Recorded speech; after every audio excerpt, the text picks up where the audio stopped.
मजबूत करना है। धन्यवाद। Thank you. Honourable Shri Akhilesh Prasad Singh ji. सभापति महोदय, मैं आपका धन्यवाद करता हूं और पार्टी नेतृत्व का भी धन्यवाद करता हूं कि इलेक्टोरल रिफॉर्म्स के इस डिस्कशन में हमको बोलने का मौका दिया। महोदय, चुनाव सुधार का जब चर्चा हो रहा है तो स्वाभाविक है कि इसका मतलब चुनाव की गंदगियों से चुनाव को बाहर निकाला जाए। यह प्रयास आज से नहीं बल्कि जब से हम लोगों का संविधान बना और 52 में जब पहला चुनाव हुआ उस समय से ये प्रयास चलता रहा है। और मुझे अच्छी तरह से याद है कि 1952 में के पहला जो आम चुनाव हुआ उसके बाद उस समय के प्रधानमंत्री स्वर्गीय जवाहरलाल नेहरू जी ने चुनाव आयुक्त को ये पत्र लिख के और उनको उसका रिपोर्ट मांगा था, ये कहते हुए कि ऐसे तो आम चुनाव बहुत सफल हुआ है, लोग तारीफ कर रहे हैं, लेकिन कई विसंगतियां भी देखी गई हैं और इस पे मैं आपका रिपोर्ट चाहता हूं और फिर उसको करेक्टिव मेजर लेने के बारे में सरकार सोचती है। उसके बाद से भी श्रीमती इंदिरा गांधी जी के ज़माने में जिस समय सीधे तौर पर न्यायालय लोग जाते थे, कलेक्टर, एसपी जो प्रशासनिक अधिकारी होते थे, उनका चुनाव आयोग के प्रति जवाबदेही नहीं रहती थी, उसको उन्होंने ठीक किया। फिर स्वर्गीय राजीव गांधी जी ने भी अपने ज़माने में जो 21 साल जो छात्र आंदोलन बीच में हुआ, छात्र आंदोलन के बाद हर जगह से ये आवाज़ उठने लगी, विश्वविद्यालयों से, वकालत खाने से, सब जगह से आवाज़ आने लगी कि 21 की जगह उम्र 18 होनी चाहिए। वो भी स्वर्गीय राजीव गांधी जी ने किया और स्वर्गीय राजीव गांधी जी के ज़माने में ही आज सरकारी साइड से हमेशा महिलाओं को 33% आरक्षण देने की बात हो रही है कई वर्षों से, नारी बंधन और कुछ जो नारे लगाए जाते हैं। लेकिन स्वर्गीय राजीव गांधी जी ने उस समय अपने कार्यकाल में 33% महिलाओं का आरक्षण ग्राम पंचायतों में, जिला पंचायतों में देने का काम किया। अब उस तरफ से जो दो बड़े संशोधन हुए चुनाव सुधार के सिलसिले में, एक पहला इलेक्टोरल बॉन्ड जो चंदा का जिक्र अजय माकन साहब ने, सुरजेवाला साहब ने किया, और एक ऐसी स्थिति बन गई कि एक पार्टी के खाते में 10,000 करोड़ रुपया से ज़्यादा चंदा का रकम और दूसरी तरफ कांग्रेस पार्टी जो नेशनल पार्टी है उसको केवल 1% उसकी उनके हिसाब से 135 करोड़ रुपया हुआ। तो ये इस लेवल प्लेइंग फील्ड जो बनाने का संविधान का जो मकसद था बाबा साहब अंबेडकर का, जवाहरलाल नेहरू जी का, उससे साफ ये हो गया कि एक तरफा चुनाव होना है। और मैं बिहार से आता हूं, बिहार में मैंने देखा है कि इस बार किस तरह से चुनाव हुआ है। बिहार के चुनाव में जिस तरह से धन बल का जो नंगा नाच हुआ उसे हम सब ने देखा है। खुलेआम हिंसा की वारदात हुई, मैं उसके विस्तार में जाने की आवश्यकता नहीं समझता हूं, लेकिन धन आप दाएं हाथ से बांटिए, बाएं हाथ से बांटिए, धन तो धन ही है। और चुनाव के समय में जो धन दिया जाता है उसको घूस के रूप में ये किया जाता है। दूसरे राज्यों में जब इसी तरह के बड़े फैसले हुए चुनाव के समय में तो चुनाव आयोग ने उन पे रोक लगाई, लेकिन बिहार में 6 तारीख को और 11 नवंबर को जो चुनाव होना था, 9 नवंबर तक 10,000 लोगों के खाते में गए। और अब जो मैं सुन रहा हूं कि महिलाओं की जगह कुछ पुरुषों के खाते में भी गए, उसकी भी लड़ाई बिहार में शुरू हो गई और चुनाव आयोग मूक दर्शक होकर इसको देखता रहा। तो चुनाव आयोग, आप भी बोल लीजिएगा, उसमें क्या है। दो मेरे जो सहयोगी हैं उनका बिना बोले सहमति जता रहे हैं, हाँ तब तो ठीक है, तब वापस आने का हो सकता है। तो पहले जैसा पैसा बांटती है और पार्टी अंधाधुंध पैसा खर्चा करती है, न चुनाव आयोग उसको कोई देखने वाला है, न कोई सुनने वाला है। जिससे उम्मीद रहती है वह है केवल चुनाव आयोग, और चुनाव आयोग इस जमाने में धृतराष्ट्र की भूमिका में चला गया है या बना दिया गया है। एक नैतिकता का भी सवाल है। चुनाव आयोग की जितनी विश्वसनीयता अभी गिरी है, हमने आजाद भारत में कभी देखा नहीं।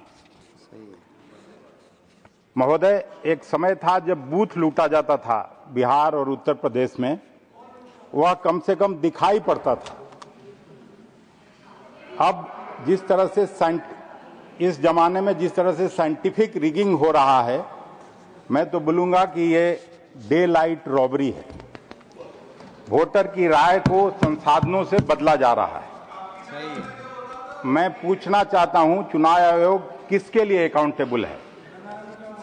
भारतीय जनता पार्टी के लिए, सत्ताधारी पार्टी के लिए, या संविधान के लिए? असली सुधार तो चुनाव आयोग को संविधान के प्रति अकाउंटेबल बनाना होगा। पर जो लोग उसकी ट्रोजन हॉर्स बने हुए हैं, वो क्या सुधारेंगे? महोदय, मैं आपको बता दूं, दुनिया का इतिहास देख लीजिए। लोकतंत्र जब जब लहूलुहान हुआ है, जब जब लोकतंत्र पर ग्रहण लगा है, जब जब डिक्टेटरशिप आया है, तब वह बैलेट के रास्ते आया है, जिसका जिक्र दिग्विजय बाबू ने भी किया। चाहे वो हिटलर का समय हो, ब्राजील या लैटिन अमेरिकी देशों का उदाहरण हमारे सामने है। मैं इस सदन और सदन के बाहर के लोगों को कहना चाहता हूं कि एक किताब है, हाउ डेमोक्रेसीज डाई, 320 पृष्ठों का। हालांकि हमने भी पूरा नहीं पढ़ा, लेकिन यह भी जब चर्चा शुरू हुआ था तो मैं आधा उसको जरूर पढ़ा। इस पुस्तक के लेखक हैं स्टीवन लेविंस्की और डैनियल जिब्लाह। बहुत ही अच्छी किताब है, मैं पढ़ा हूं।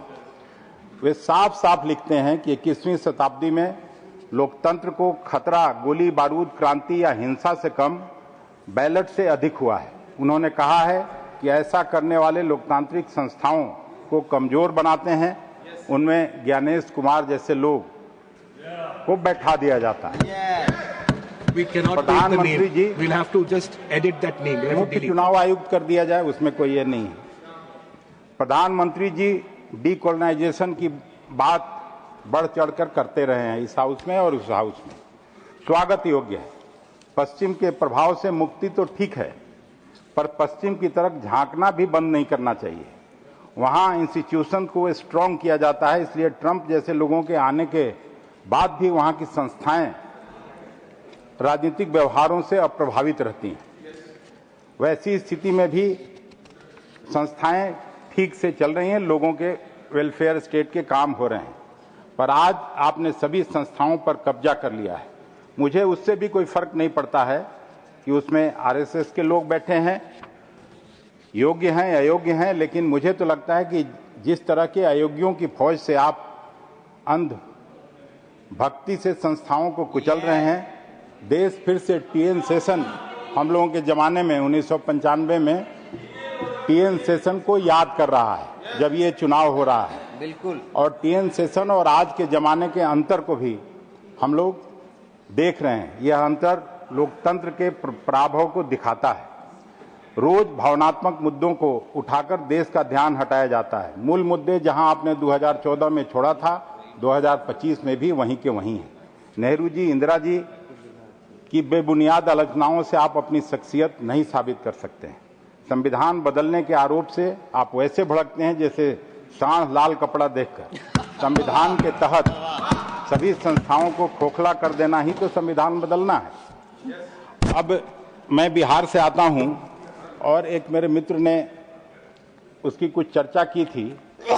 ये पोस्टल बैलेट भी कांग्रेस के जमाने में शुरू हुआ था, और ये पोस्टल बैलेट कौन लोग करते हैं? जो मिलिट्री में काम करने वाले लोग हैं, एयरफोर्स में काम करने वाले लोग हैं, जो यूनिवर्सिटी में के प्रोफेसर्स हैं, जो और कहीं दूर नौकरी करते हैं, जो उसका 1,77,526 पोस्टल बैलेट बिहार में आए थे। और उन पोस्टल बैलेट में जो इंडिया गठबंधन था, कांग्रेस पार्टी थी, लेफ्ट थी या आरजेडी थी, उसमें आरजेडी को सबसे ज्यादा 93 सीट्स मिल रहा था, जेडीयू को 48 सीट, बीजेपी को 37 seat, INC. The remaining time of the Congress should be given to Akhilesh. You don't have any other speaker? No. The last speaker from Congress. I am giving all the time to Mr. Akhilesh. Okay. नहीं, इनको बोलना है। इमरान को time दिया है। इमरान के लिए लिख के Please continue. Please continue. Please continue. Please continue. तो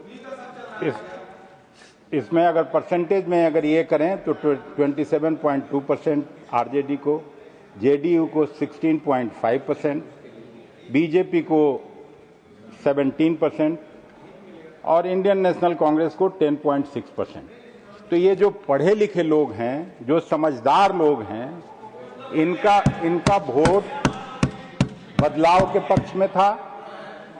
और फिर जब ईवीएम का जो वोट खुला उसमें सीधा बदल जाता है। बिहार के लोग इस चुनाव परिणाम के बाद सोच ही नहीं पा रहे हैं कि ये क्या हुआ है, हमने किसको वोट दिया और वोट कहां गिनती हुई, इसकी जानकारी से लोग हतप्रभ रह गए कि ये बदलाव किसके लिए।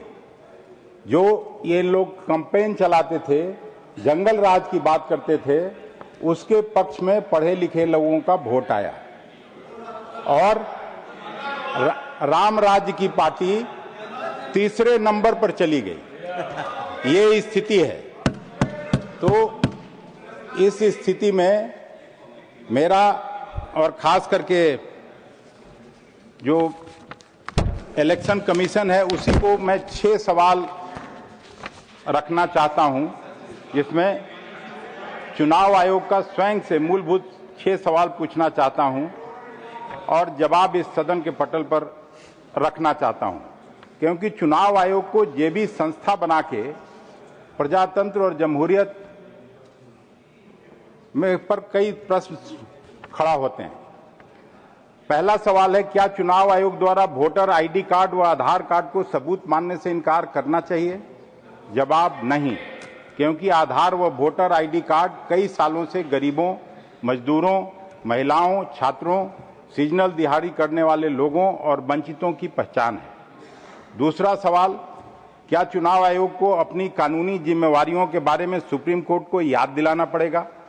जवाब नहीं, क्योंकि यह उनका कानूनी और संवैधानिक दायित्व है। तीसरा सवाल, क्या चुनाव आयोग पर यह जिम्मेवारी नहीं कि वह उन लाखों नामों की सूची सार्वजनिक करे, वह बार बार एडवर्टाइज करे जिनके नाम वोटर लिस्ट से काटे जा रहे हैं?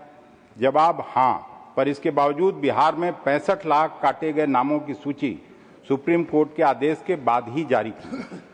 चौथा सवाल, क्या चुनाव आयोग को मशीन रीडेबल वोटर लिस्ट जारी नहीं करनी चाहिए? जवाब हाँ, क्योंकि लोकतांत्रिक शुचिता की यह गारंटी है। पांचवां सवाल, क्या चुनाव आयोग को नए सिरे से वोटर लिस्ट बनाने के बारे में बीएलओस को केवल 1 दिन की ट्रेनिंग देनी चाहिए? जवाब नहीं, क्योंकि एक वोटर भी गलत काट दिया या जोड़ दिया जाए तो चुनाव की शुचिता समाप्त हो जाएगी और शायद इसीलिए मजबूरी में 40 से अधिक बीएलओस आत्महत्या कर चुके हैं। छठवां सवाल, क्या चुनाव आयोग नागरिकता का निर्णय कर सकता है? जवाब नहीं। मैं इसको सभा पटल पर रखता हूं और आपको धन्यवाद देता हूं कि आपने बोलने का मौका दिया।